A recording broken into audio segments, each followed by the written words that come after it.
हमें लगता है कि दलितों के लिए अगर दलित प्रतिनिधि होगा तो न्याय मिलेगा, लेकिन कहते हैं ना कि अकेला चना भाड़ नहीं फोड़ सकता। वैसे ही जब तक बहुजन समाज एकजुट होकर नहीं लड़ेगा तब तक एक प्रतिनिधि भी कुछ नहीं कर सकता है। हैरानी की बात तो यह है कि दलित आपस में ही बटे हुए हैं, तो भला कैसे वो जातिवादी मानसिकता के खिलाफ जीतेंगे। नमस्कार, मेरा नाम है मोहिनी और आप देख रहे हैं भीमसेना। पिछले 24 घंटे में दलितों के साथ होने वाली घटनाओं के बारे में जानेंगे जो इस वक्त सोशल मीडिया पर काफी सुर्खियों में है। दलितों से जुड़ी पहली खबर भीम आर्मी चीफ चंद्रशेखर आजाद और उनकी तथाकथित एक्स गर्लफ्रेंड रोहिणी घावरी को लेकर है। एक तरफ आजाद यूपी के आगामी चुनाव की तैयारी कर रहे हैं तो वहीं घावरी उन पर लगातार हमलावर है।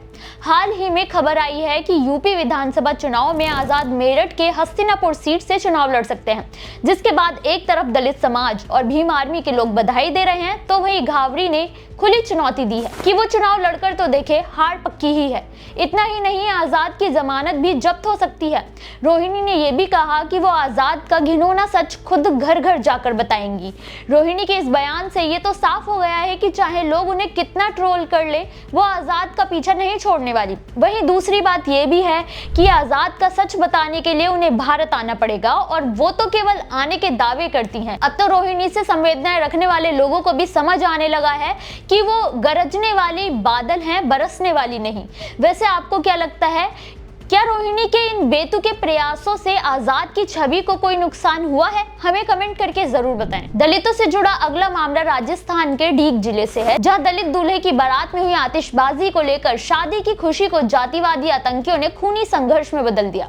ये मामला डीग जिले के कुम्हेर थाना क्षेत्र के बनी गांव का है, जहां 21 फरवरी को दलित बच्ची राखी की शादी थी और जब बारात आई तो सभी खुशी में नाच गा रहे थे और आतिशबाजी कर रहे थे।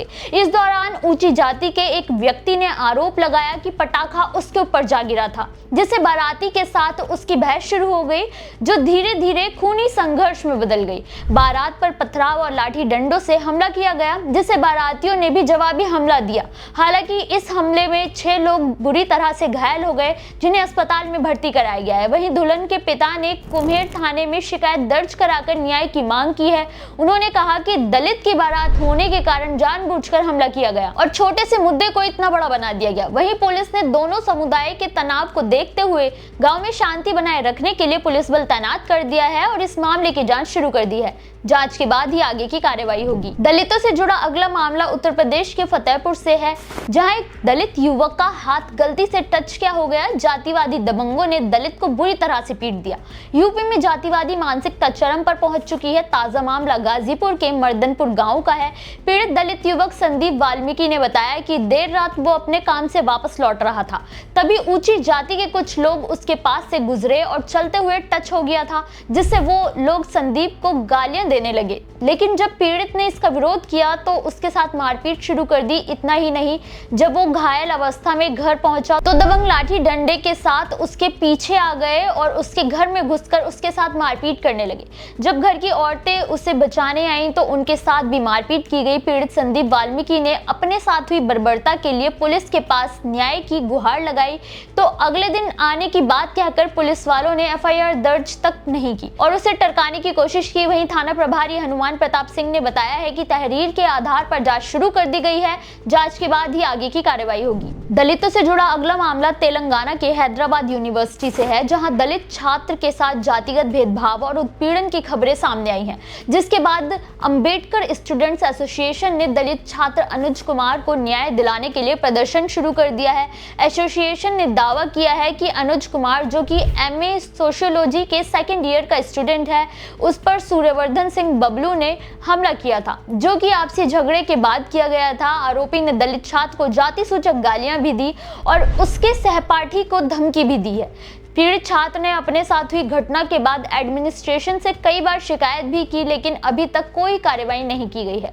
दलित छात्र के साथ हुई इस घटना की खबर जैसे ही सामने आई, all India students association, Muslim students federation और फ्रेटर्निटी मूवमेंट जैसे दूसरे स्टूडेंट ऑर्गेनाइजेशन ने भी छात्र के लिए न्याय की मांग की है। हैरानी की बात तो ये है कि एक तरफ यूजीसी के नए नियमों को सवर्णों के खिलाफ बताकर उस पर रोक लगा दी गई, वहीं शैक्षणिक संस्थानों में दलितों को न्याय तक नहीं मिल रहा है। इनमें तो ना जाने कितने इस भेदभाव के खिलाफ आवाज तक उठाने से डरते हैं। वहीं अब संगठन ने मांग की है कि इस मामले की जांच एंटी डिस्क्रिमिनेशन कमेटी करे और जो रिपोर्ट वो देंगे उसके बाद ही आंदोलन रुकेगा। वहीं यूनिवर्सिटी का कहना है कि जांच शुरू कर दी गई है। स्टूडेंट वेलफेयर के डीन, चीफ प्रॉक्टर और चीफ वार्डन को सिफारिशें सौंप दी गई हैं। वहीं आरोपी छात्र ने भी पीड़ित छात्र पर रैगिंग करने का आरोप लगाया है। ऐसे में जांच अभी भी जारी है और 1 हफ्ते में रिपोर्ट आ जाएगी। दलित छात्र के साथ रैगिंग की खबरें तो सुनी सुनाई हैं, लेकिन ये शायद पहली बार होगा कि जब एक दलित छात्र पर ही रैगिंग का आरोप लग रहा है। वैसे क्या इस आरोप पर विश्वास किया जा सकता है? दलितों से जुड़ा अगला मामला कर्नाटक से है, जहां की राजनीति में फिर से भारी उथल-पुथल मची हुई है।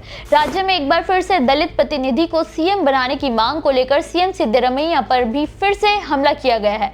इतना ही नहीं, कांग्रेस और कर्नाटक सीएम पर भेदभाव करने का आरोप लगाते हुए केंद्रीय मंत्री एचडी कुमारस्वामी ने खुलासा किया है कि सीएम ने जानबूझकर आज तक दलित सीएम नहीं बनने दिया, जबकि एआईसीसी अध्यक्ष मल्लिकार्जुन खड़गे और गृह मंत्री जी परमेश्वर जैसे दलित नेता इतने काबिल हैं कि वो कब से सीएम बन जाते। लेकिन कांग्रेस की जातिवादी मानसिकता के कारण खड़गे को जानबूझकर दिल्ली बुला लिया गया और 2013 में विधानसभा चुनाव में पूरी चाल के तहत जी परमेश्वर को हराया गया, जबकि वो कांग्रेस के प्रदेश अध्यक्ष थे, ताकि उनकी छवि कमजोर की जा सके और राज्य को कभी दलित सीएम ना मिल पाए। इतना ही नहीं, सिद्धरामैया को दगाबाज कहते हुए कुमारस्वामी ने उन्हें मेंटली डिसेबल्ड कहा है और आरोप लगाया है कि सीएम ने अपने फायदे के लिए वो कालिगा समुदाय के लोगों को दंगे के लिए भड़काया और जाति कार्ड दिखाकर अपनी कुर्सी बचाने की कोशिश की।